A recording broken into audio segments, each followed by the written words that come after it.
살아가는 삶이 쉽지 않죠. 많이 척박하고 또 경제적으로도 어렵고 또 우리가 할 수 있는 일들도 많아 보이지 않습니다.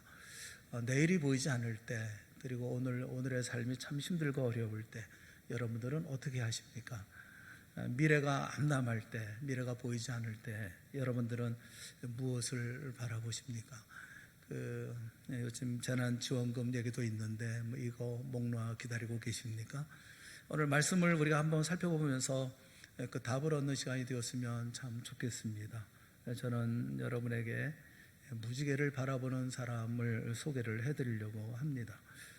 하나님은 홍수 심판 이후에 노아와 그의 가족들에게 약속을 하셨죠. 비록 세상은 멸망했지만 그러나 나는 너와 함께 다시 새로운 일을 시작하겠다, 이렇게 격려하시고 또 축복의 말씀을 주셨어요. 그것이 창세기 9장 1절부터 7절까지의 말씀입니다.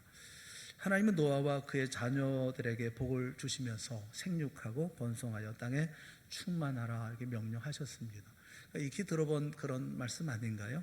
이 축복은 인류 최초의 인류였던 아담과 하와에게 주셨던 그런 약속이고 언약이고 복이었죠. 아담과 하와가 받았던 복은 그런데 죄를 지음으로 말미암아 그 완전한 그런 하나님의 언약이 미완성, 불완전해져 버리고 말았죠. 하나님은 그 노아와 그의 가족들에게 다시 그와 같은 복을 허락해 주셨습니다. 생육하고 번성하여 땅에 충만하라. 이제 새롭게 마치 시작하는 모든 아담과 하와의 후손들 모두가 다 홍수로 멸망하고 난 이후에 노아의 가족을 다시 세워서 다시 처음에 있었던 약속의 말씀을 하고 계시죠. 그 8절부터 11절까지에 있는 말씀을 더 복을 주시면서 언약을 하시는 말씀을 해주고 계셔요. 이 8절부터 11절에 있는 말씀을 우리가 한번 같이 읽어보겠습니다. 시작. 하나님이 노아와 그와 함께한 아들들에게 말씀하여 이르시되 내가 내 언약을 너희와 너희 후손과 너희와 함께한 모든 생물 곧 너희와 함께한 새와 가축과 땅의 모든 생물에게 세우리니 방주에서 나온 모든 것 곧 땅의 모든 짐승에게니라. 내가 너희와 언약을 세우리니 다시는 모든 생물을 홍수로 멸하지 아니할 것이라. 땅을 멸할 홍수가 다시 있지 아니하리라. 이렇게 언약을 하셨어요. 하나님은 노아와 그의 가족들에게 다시 시작할 수 있는 복을 주시고 언약을 하십니다. 9절에 보면 내가 내 언약을 너희와 너희 후손과 이렇게 말씀을 하고 계시죠. 하나님은 약속하시는 그런 하나님이십니다. 하나님이 어떤 일을 하실 때는 약속을 하시죠. 약속하시고 그 약속을 성취하십니다. 우리가 성경을 가리켜서 구약 또는 신약 이렇게 얘기하죠. 옛 언약 또는 새 언약. 성경도 약속의 책입니다. 이 약속은 하나님의 약속이기 때문에 반드시 이루어지는 그런 약속이라고 하는 것을 우리는 알고 있죠. 오늘 성경을 보면 노아와 그의 가족뿐만 아니라 땅에 있는 모든 짐승에게까지 약속을 하고 계십니다. 하나님은 오늘도 우리와 언약을 또 세우고 계시죠. 구약에서의 모든 약속, 신약에서 이루어졌고 예수 그리스도께서 약속하신 약속은 머지않아 또 역사의 마지막 때에 완성이 되어질 거예요. 이 언약에 대한 이야기를 우리가 좀 나눠보려고 합니다. 첫 번째는 그 언약이 어떤 언약이냐라는 거예요. 우리가 먼저 생각해 볼 것은 일방적인 언약이다라는 거예요. 8절부터 11절의 말씀에 보면 하나님은 일방적으로 약속을 하십니다. 보통 우리가 계약한다 그럴 때는 쌍방간에 이렇게 같이 서로 조건이 만족할 때 서명을 하는 것이 그 계약이 아닙니까? 집을 계약한다 그럴 때에는 그 집을 먼저 돌아보고 또 그리고 확인해보고 마음에 들면 또 조건에 맞으면 그러면 이제 쌍방이 앉아서 그 다음에 합리적인 가격을 이제 서로 맞춰서 그 다음에 자신도 당신도 맞는 이런 것이 약속이고 이런 것이 계약 아니겠어요? 그런데 그 계약 가운데 이런 약속 가운데도 그 잘못된 약속이 있습니다. 예를 들면 한일 합방 같은 그런 경우 그 약속이고 또 어떤 조약이긴 하지만 폭력이라든가 무력으로 맺어진 일방적인 계약은 그 효력이 없죠. 효과도 있을 수 없고요. 오늘 성경에 보면 하나님이 하신 계약이 일방적인 계약이라는 거예요. 사람과 사람 사이의 계약에서 일방적이거나 강요에 의하거나 그럴 때는 그 계약을 잘못된 것이라고 얘기를 합니다. 그런데 하나님과 인간과의 계약은, 이 언약은 일방적일 수밖에 없어요. 비슷한 수준의 사람들의 경우에 계약을 하는 것이 아니겠어요? 이런 약속을 하는 것입니다만은 절대자와의 약속이라고 하는 것은 일방적일 수밖에 없습니다. 우리와 같이 할 수는 없죠. 오히려 이런 약속이 은혜이고 사랑이고 복이 아니겠어요? 여러분, 부모가 자녀를 키울 때 자녀하고 계약하고 키우지 않습니다. 부모는 조건 없이 일방적으로 사랑을 베풀죠. 아이가 다 클 때까지 전부 다 지원하지 않습니까? 그처럼 2000년 전에 하나님은 일방적으로 아들을 보내시고 또 십자가에 못 박아 죽게 하심으로 그 사랑을 이루시지 않습니까?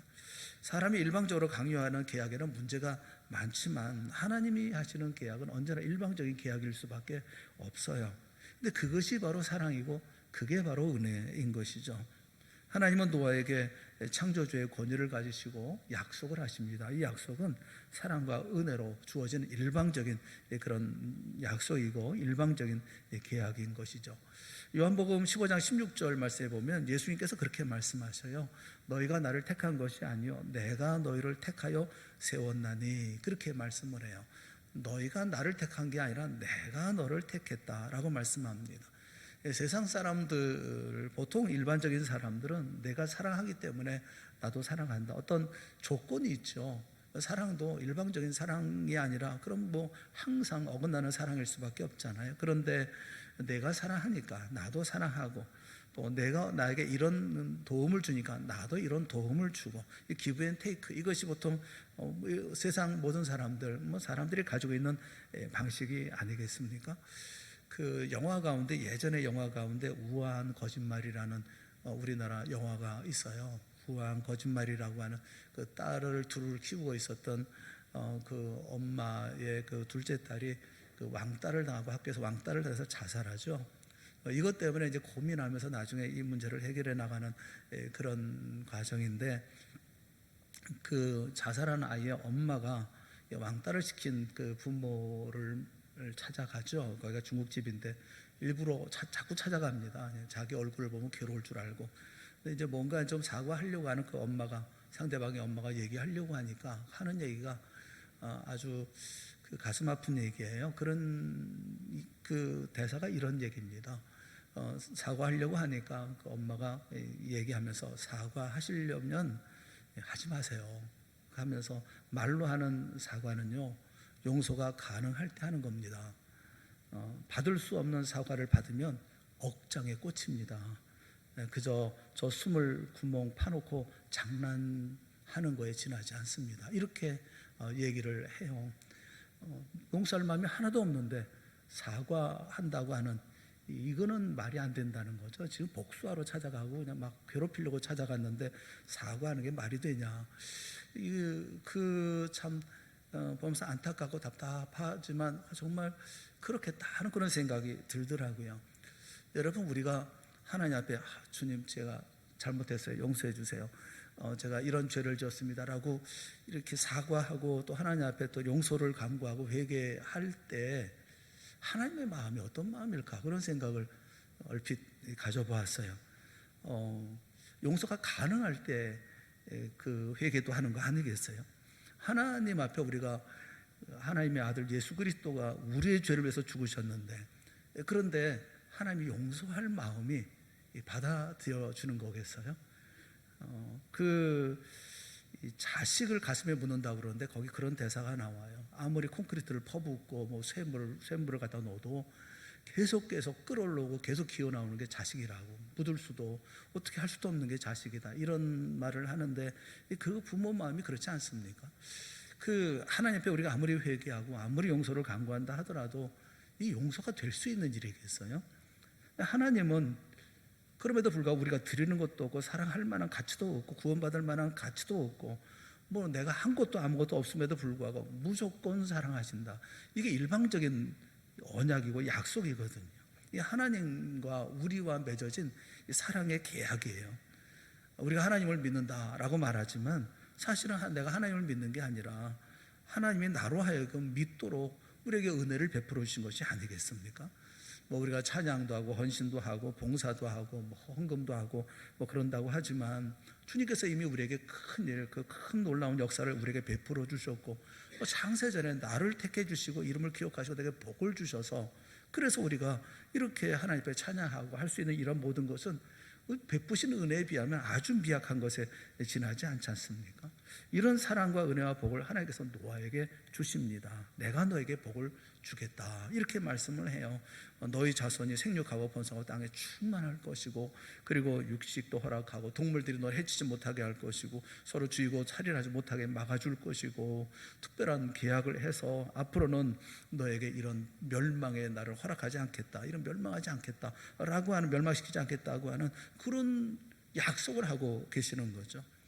여러분, 우리가 생각해야 될 것은 우리가 하나님을 사랑했기 때문에 하나님이 우리를 사랑한 게 아니고 우리가 하나님의 이름을 부르면서 기도했기 때문에 하나님이 우리에게 도움을 주시는 것이 아니라는 것을 우리가 생각을 해야 됩니다. 이 언약은 일방적인 거예요. 우리가 그냥 주어지는 거예요. 우리를 격려하시고 또 하나님의 자녀로서의 삶을, 영광스러운 삶을 살도록 계속 인도하시고 도와주시는 것이죠.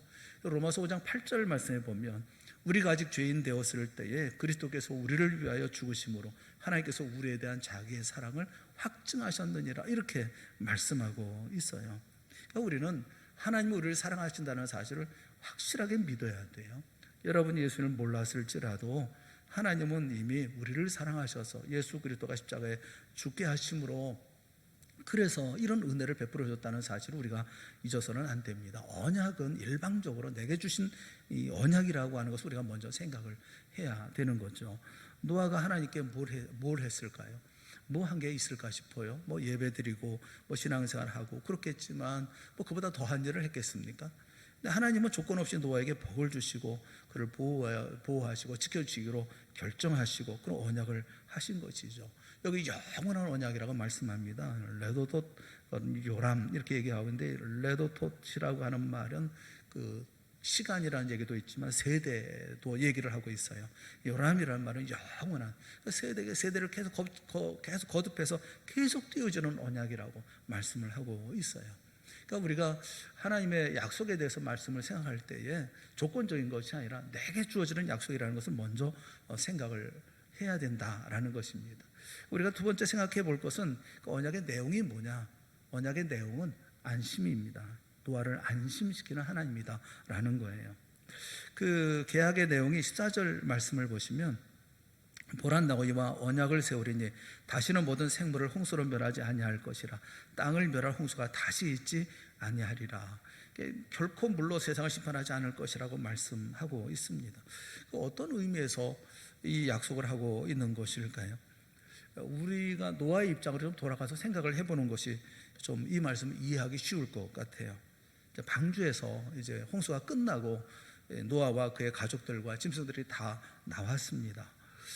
이들이 방주에서 나올 때 참 마음에 부푼 마음을 가지고 소망을 가지고 희망을 가지고 그리고 나왔을까요? 첫 번째 그들이 만났던 세상은 어떤 세상이었을까요? 그들이 만난 세상은 폐허죠. 집이라든가 뭐 논이라든가 밭이라든가 뭐 먹을 것도 전혀 없는 처참하고 상상도 할 수 없는 그런 폐허가 아니었겠어요? 여러분, 홍수가 휩쓸고 지나간 동네 가보신 적이 있습니까? 경험해 보신 적이 있나요? 부목사 시절에 인천에서 부목하고 있을 때 그 주안에 사는 성도가 있었어요. 이 주안이라고 하는 동네는 그 장화를 신지 않으면 다닐 수 없다 뭐 이런 얘기가 있을 정도로 그 뭐 항상 질퍽거리고 그러는 동네였었거든요. 그 동네에도 반지하에 살던 그런 교인이 있었어요. 그런데 인천에 만조 때 큰 비가 오게 되면 뭐 거의 뭐 집이 물에 잠기는 것은 예사입니다. 하수도로 이제 물이 빠져나가지를 않으니까 물이 넘쳐서 그래서 그게 다 이제 반지하로 그 안으로 물이 다 들어오는 거예요. 그 집안이 참 어렵고 힘드니까 그러면 가서 좀 도와드려야 되겠다. 무슨 이제 가서 도와드리러 가보면 이게 뭐 도와드릴 방법이 없어요. 도대체 어디서부터 손을 대야 될지 알 수가 없어요. 집이 꼴깍 채워가지고 뭐 홍수난 집 가보시면 아시겠지만 물이 찬 자국이 있죠. 이게 흙이라든가 뭐 이런 것들이 다 있고, 또 물에 잠겼던 뭐 가재 도구라든가 뭐 하나 못 씁니다. 그거 씻어서 쓸 것 같죠? 못 씁니다. 그거 하나도 못 쓰고 뭐 나무고 뭐 다 버려야만 되는 거죠. 그런 뭐 거의 폐허가 되다시피 한 그런 집에 가보면 뭐 할 수가 없어요. 어떻게 손을 댈 수가 없어요. 1972년인가 그 한강에 뚝이 무너졌습니다. 한강에 뚝이 무너져가지고 뭐 일산이라든가 마포라든가 이런 지역이 물바다가 된 적이 있습니다. 아주 물로 쓸려 나간 지역이 있어요. 교회에서 구호품을 좀 정해가지고 이게 생겨서, 그리고 이제 그곳에 가서 이제 구호품을 전해주려고 가면서 보니까 뭐 논이고 밭이고 뭐 집이고 마을이고 다 그냥 뭐 뻘만 가득하더라고요. 뭐 거기에 뭐 보이는 게 없어요. 전부 다 뭐 흙탕으로만 가득하고, 뭐 수재민들 뭐 이런 분들은 아예 정신을 놓고 있고 한숨만 쉬고 있고, 뭐 어디서부터 어떻게 손을 대야 할지 알 수 없는, 물이 한번 스치고 지나가면 남는 게 없어요. 뭐 전부 다 폐허만 남습니다. 뭐 쓸만한 게 아무것도 없어요. 여러분, 그 노아와 그 가족들이 온 세상에 홍수가 휩쓸고 지나간 이런 자리를 보고 무엇을 느꼈을 것 같습니까? 방주에서 나왔어요. 자, 이제 집을 짓겠다든지 뭐 농사를 짓겠다든지 미래의 꿈을 갖는 게 그게 가능했을 거라고 생각을 하십니까? 미래에 대한 어떤 뭐 꿈이라든가 뭐 희망이라든가 설렘을 가지고 방주를 나왔겠어요? 아닐 거예요. 나와서 보니까 엉망인 거죠. 온 세상이 엉망이 물에 잠겨 있다가 이제 물 바깥으로 나왔는데 거기 뭐가 있겠어요? 거기에 뭐 좌절과 절망밖에 무엇이 있겠습니까? 어디서부터 시작해야 되는지, 뭐 무엇을 해야 되는지, 어떻게 살아야 되는지, 노아는 걱정이 가득하지 않았겠습니까? 그때 하나님이 말씀하신 거죠. 노아에게 복을 약속하시면서 내가 내게 복을 주겠다, 그렇게 말씀하시는 거예요. 그러니까 이 상황이 지금 뭐 다 폐허가 된 지경에서, 아무것도 할 수 없는 지역에서 하나님께서 그에게 말씀하시면서 너는 생육하고 번성하고 땅에 충만하라, 이렇게 말씀하고 있는 거예요. 물론 내가 다시는 이제 멸망하지 않겠다, 이렇게 약속을 하고 있는 거예요. 그러니까 이 언약의 의미가 뭐냐 하면 모든 두려움을 없애주겠다라는 겁니다. 여러분, 우리에게 먹는 일, 잠자는 일, 옷을 입는 일, 직업을 갖는 일, 이거보다 더 중요한 게 뭐냐면 마음속에 두려움을 제거하는 거예요. 대부분의 사람들이 두려움에 사로잡혀 삽니다. 뭐 갑자기 암 진단을 받은 분들 여러분 뭐 만나보신 적이 있잖아요. 암 진단을 받으면 무엇이 제일 먼저 찾아옵니까? 패닉 상태가 되어져 버리고 말아요. 두려움으로 가득 차거든요. 사업에 실패했을 때 절망하고 좌절에 휩싸이죠. 뭐 자녀들을 보면서 자녀들이 어긋난 길로 가고 그럴 때, 제멋대로 갈 때 부모는 그냥 우울증에 빠져버리고 말죠. 이 세상에 대한 어떤 두려움, 내일에 대한 두려움, 이 사람을 가장 고통스럽게 만드는 것은 이 두려움이에요. 미래는 누구도 가보지 못한 그런 어떤 미지의 세계입니다. 뭐 어떤 사람에게는 설레임과 확신의 그런 뭐 미래일 수 있겠지만, 어떤 사람에게는 두려움과 공포와 좌절이 아니겠어요? 뭐 그런 미래를 생각해 보지 않겠습니까? 돈이 있다고 안전합니까? 권력이 있다고 안전하겠어요? 그것이 평안과 기쁨을 주는 것이겠습니까? 노아가 가졌던 어떤 감정이 뭘까요? 파괴된 현실, 파괴된 세상, 이 세상을 보면서 그가 가졌던 감정이라고 하는 것은 두려움과 공포, 미래에 대한 불확실함, 이런 근심과 걱정 아니었겠습니까? 이것을 아시는 하나님이 노아에게 말씀하시는 거죠. 걱정하지 마라. 나는 네 하나님이다. 내가 나를 신뢰하고 나를 바라보면 이 모든 불안과 염려와 근심과 걱정 다 사라질 거다. 나와 함께 시작하자. 나를 의지하고 나를 바라보고 새로운 세계를 함께 만들어가자, 이렇게 말씀하시는 거 아닙니까? 그게 11절에 있는 말씀이죠. 지난 언젠가 라디오를 듣다가 경기도 교육청에서 광고가 있더라고요. 근데 한 귀절이 이렇게 마음에 남아요. 거기 그런 얘기를 해요. 함께 가면 미래는 두려움이 아니라 설렘입니다, 이렇게 얘기를 하더라고요. 그 말이 참 좋더라고요. 함께 가면. 우리에게 닥쳐있는 이 코로나19로 말미암아 뭐 교육청에서 하는 것은 그런 얘기겠지만, 그래서 뭐 내일을 바라볼 때 두렵고 걱정되고 근심되고, 그런데 그 함께 가면 두려움이 아니라 설렘입니다, 이렇게 얘기하는데 그 말이 너무 좋더라고요. 하나님과 함께 가면 두려움이 아니라 설렘으로 우리가 갈 수 있는 것이 아닐까 싶어요. 여러분, 구원의 결국이 뭡니까? 구원의 결국은 안심이에요. 구원의 복이 뭡니까? 안심하는 거예요. 뭐 미래에 대해서, 죽음에 대해서 다 안심하는 거 아닙니까? 엊그제 임정민 공로장로님 그 장모님이 돌아가셔서 그래서 거기 문상을 좀 다녀왔는데 그 어머님이 91세시라고 그러더라고요. 그 자녀들 슬하에는 6남매가 있는데 그 가족들 가운데 장로가 3분이고 본인은 또 권사님이시고 그렇게 뭐 모두가 다 교회를 다 다니시는 분들이고 그래서 참 그 보기 좋더라고요. 문상을 가서 유족들과 함께 말씀을 좀 나눴어요.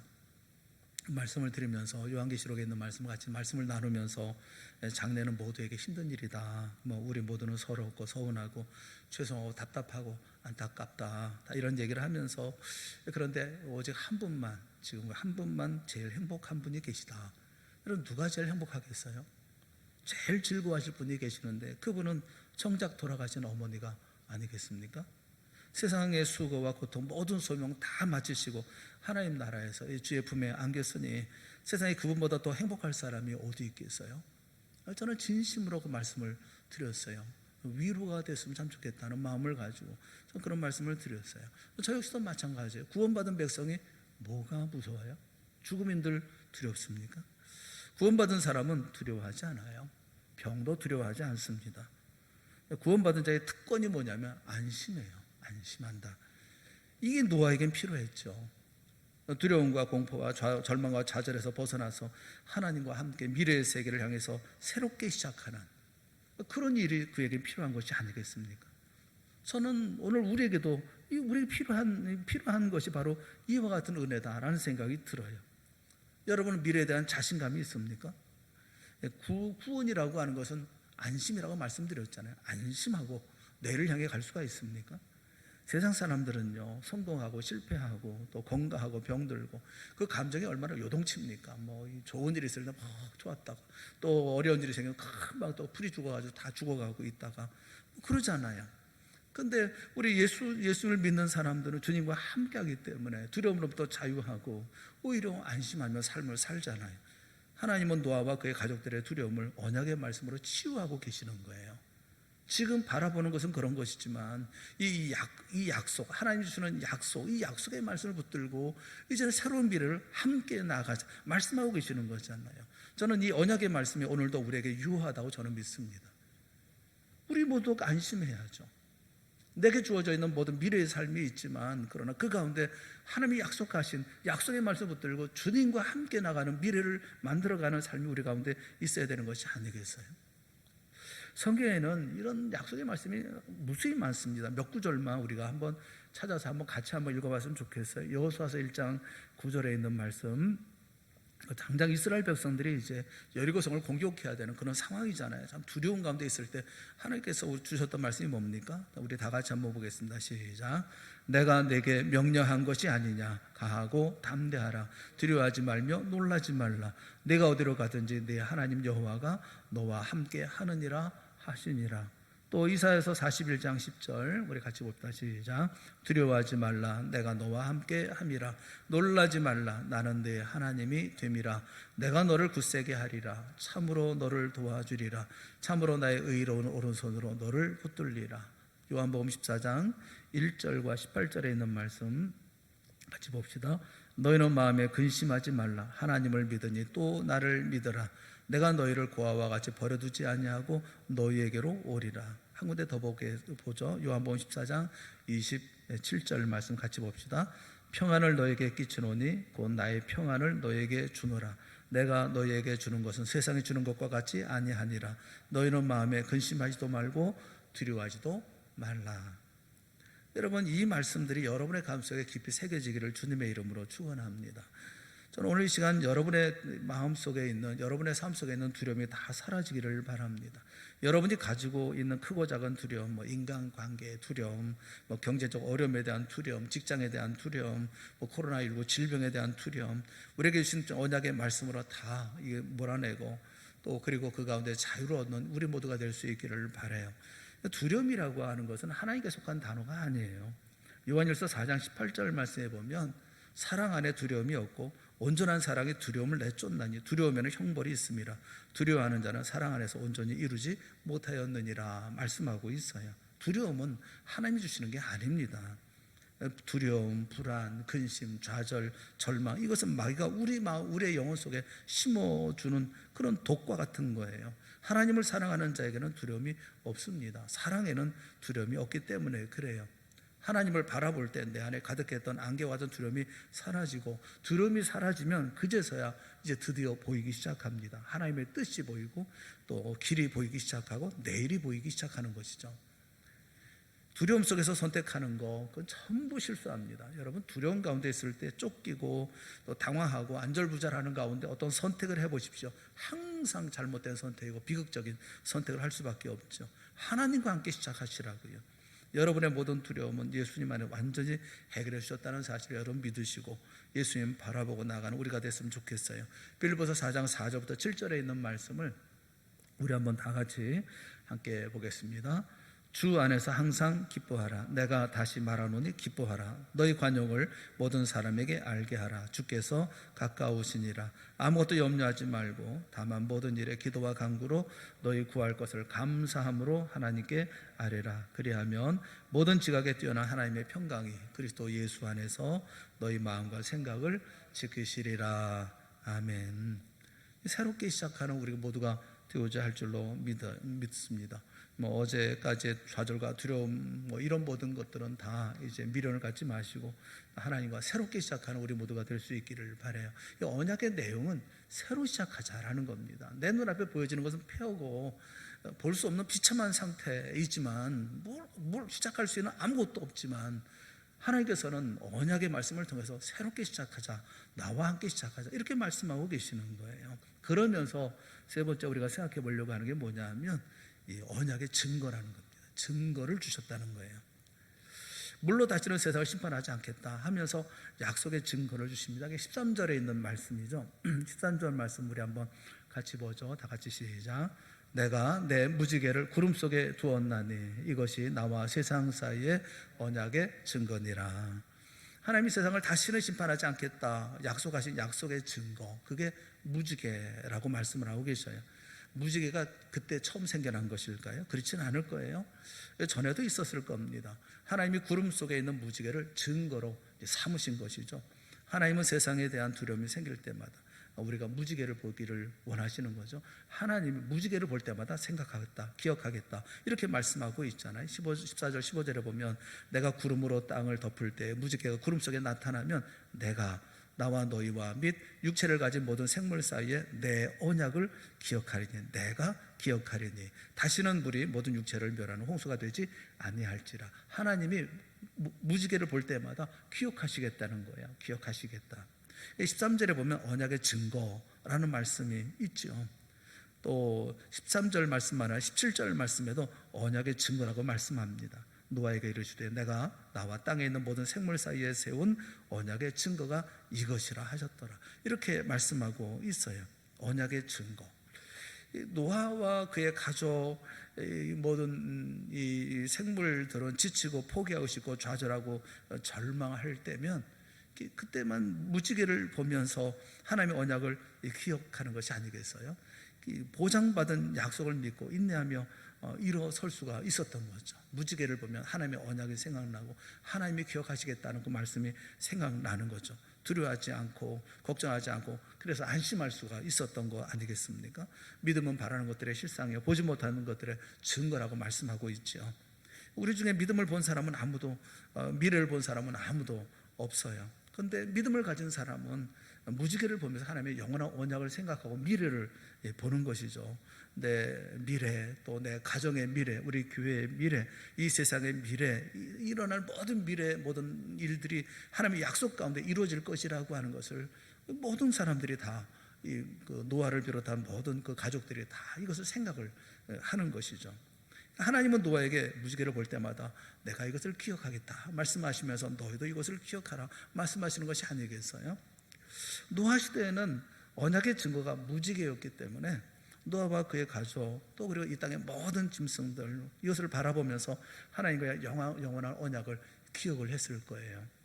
여러분 어떻습니까? 무지개를 보면 무슨 생각이 드시나요? 하나님의 언약의 말씀에 대한 또 언약의 말씀에 대한 생각들을 가지십니까? 여러분, 우리는 비 오는 날이나 비가 개인 후에 구름 속의 무지개를 찾으려고 애쓸 필요가 없어요. 왜냐하면 우리에게는 언약의 증거가 있기 때문에 그렇습니다. 그것은 바로 예수 그리스도의 십자가예요. 예수님의 십자가가 이미 우리에게 언약의 증거가 되어져 있기 때문에 굳이 무지개를 보지 않아도 우리는 구원에 놀라운 하나님의 언약의 약속의 말씀 우리는 알고 있습니다. 구약의 무지개가 노아와 가족들에게 평안을 주었다고 한다면 오늘 우리에게는 예수 그리스도께서 나를 위해 십자가에 피 흘려주셨던 십자가의 역사가 언약의 상징으로 우리에게 있지요. 내 안에 십자가가 마귀를 쫓아내고 지옥의 권세를 몰아내고 병을 물리치고 염려와 근심과 걱정을 내게서 다 떠나게 하는 것이 바로 예수님의 십자가가 아니겠어요? 오늘 우리에게 구원의 증거는 바로 어린 양 예수 그리스도의 십자가의 보혈인 것입니다. 그래서 무지개가 언약의 증거라고 계속 말씀하시는 것처럼 오늘 여러분의 약속의 증거, 그것은 바로 갈보리 언덕에서 우리를 위해서 피를 흘리고 돌아가셨던 예수 그리스도의 십자가를 바라보는 것이어야 된다는 거죠. 우리가 무지개를 바라보면서 하나님의 언약의 말씀을 기억하는 거, 이게 참 감사한 일이고 고마운 일이죠. 그런데 우리는 그 무지개를 찾을 필요도 없고 찾을 이유도 없고 기다릴 이유도 없어요. 왜냐하면 우리에게는 이미 예수 그리스도의 십자가의 놀라운 역사를 보여주셨던 언약의 증거가 우리에게는 있기 때문에 그런 거죠. 물론 무지개를 보면서 하나님의 영원한 언약을 기억하고 믿음의 용기와 힘을 내는 것도 참 감사한 일일 거예요. 하지만 우리에게는 눈이 오나 비가 오나 비가 오거나 안 오거나 무지개가 뜨거나 안 뜨거나 우리의 모든 문제를 해결해 주실 예수 그리스도의 십자가의 증거가 우리에게 있기 때문에 우리는 십자가를 바라보면서 이 모든 언약의 증거들을 가지고 나아가는 겁니다. 요한일서 5장 5절부터 8절 말씀 가운데 보면 예수께서 하나님의 아들이심을 믿는 자가 아니면 세상을 이기는 자가 누구뇨? 이는 물과 피로 임하신 이시니 곧 예수 그리스도시라 이렇게 말씀하셔요. 물로만 아니요 물과 피로 임하셨고 증언하는 이는 성령이시니 성령은 진리니라. 증거하는 이가 셋이니 성령과 물과 피라. 또한 이 셋은 합하여 하나이니라. 구약에는 무지개가 약속의 증거였습니다. 우리에게는 더 큰 약속의 증거가 있어요. 그것은 바로 예수님의 십자가의 증거예요. 이것을 성령이 증거하고 진리가 우리에게 증거해 주고 있는 그런 말씀이죠.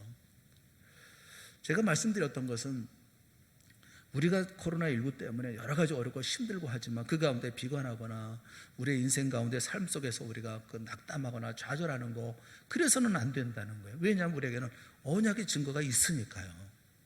노아에게 주어졌던 폐허 속에 주어졌던 언약의 증거가 무지개였던 것처럼 오늘 이 땅의 삶을 살아가는 우리에게 예수 그리스도의 십자가가, 예수 그리스도의 보혈이 우리에게 언약의 증거가 되어지기에 우리는 그것을 통해서 우리는 미래에 대한 소망을 가져야 되고 안심하며 삶을 살아야 된다는 거예요. 그것이 우리가 삶을 살아가야 할 우리의 삶의 방식이고 또 그렇게 삶을 살아가면서 힘있고 능력 있게 삶을 살아가야 한다라는 것입니다. 저는 우리 모두가 언약의 말씀으로 이 세상을 살아갈 수 있기를 주님의 이름으로 축원합니다. 성령님과 함께 이 세상을 정복할 수 있기를 축원합니다. 예수 그리스도의 십자가를 증거로 삼으시고 영원한 언약의 능력을 체험할 수 있는 우리 모두가 될 수 있기를 주님의 이름으로 축원합니다. 염려하고 근심하고 걱정하고 두려워하고 그것은 우리가 그런 삶을 살아서는 안 되는 거죠. 저는 성도들을 보면서 그래요. 너무 낙천적으로 생각한다, 그렇게 생각할지 모르지만 믿음이란 주님을 믿는 거예요. 이 세상의 주권자이신 우리 하나님을 믿는 거예요. 믿음을 가지고 살아가는 우리가 그러면 불안해하고 근심하고 걱정하고 살아가는 게 그게 맞습니까? 그게 정상적입니까? 그렇지 않잖아요. 주님께 맡기고 우리의 미래도 주님께 맡기고 주님과 함께 새로운 일을 만들어갈 수 있는 어떤 설렘을 가지고 내일을 시작해야 되는 우리가 되어져야 되지 않겠습니까? 사랑하는 성도 여러분, 다시금 우리에게 주어지는 어떤 어려운 일들이 많이 있습니다. 그렇습니다. 눈에 보여지는 것은 힘든 일이고 폐허가 된 이 노아 홍수 이후에 만난 세상이 그렇게 아름다운 세상이겠습니까? 꽃이 피는 세상이고 나무가 우거진 그런 세상이겠습니까? 엉망진창인 세상이 아니었겠습니까? 하지만 그 가운데 노아가 새로운 삶을 주님과 함께 시작했던 것처럼 코로나19로 말미암아 어려워졌던 우리의 삶이 피폐해졌던 그러나 그 가운데 또 다른 하나님께서 주시는 놀라운 역사가 우리 가운데 분명히 있을 줄 믿습니다. 미래를 향해서 오늘도 힘내어 달려갈 수 있는 그런 믿음의 온전한 길을 걸어나갈 수 있는 우리 모두가 다 되어질 수 있기를 바라고 믿고 안심하고 미래를 향해서 나아가는 우리 모두가 다 되어질 수 있기를 주님의 이름으로 축원합니다. 우리 함께 기도하겠습니다. 사랑의 하나님 아버지, 우리에게 은혜를 베풀어 주시옵소서. 노아의 홍수 이후에 노아가 만났을 그 참담한 심정이 혹여 우리의 마음과 같지는 않습니까? 그렇지만 그 가운데 언약의 말씀을 붙들고 무지개를 바라보며 그리고 새로운 세상을 만들어가고 미래를 일구어 나갔던 노아와 그의 가족들과 그 남겨진 모든 짐승들처럼 우리 또한 이 땅에서 결코 소망을 잃지 않게 하여 주시옵시고 안심하고 미래를 향해서 나아가는 저희가 되어질 수 있도록 인도하여 주시옵소서. 믿음을 주시옵소서. 우리 안에 예수 그리스도의 십자가를 다시 한번 세우게 하여 주시옵시고 주님 바라보고 십자가 붙들고 끝까지 주님과 동행하며 새로운 세계를 만들어가는 우리 모두가 다 되어질 수 있도록 큰 은혜 베풀어 주시옵소서. 예수님의 이름으로 간절히 기도드리옵나이다. 아멘.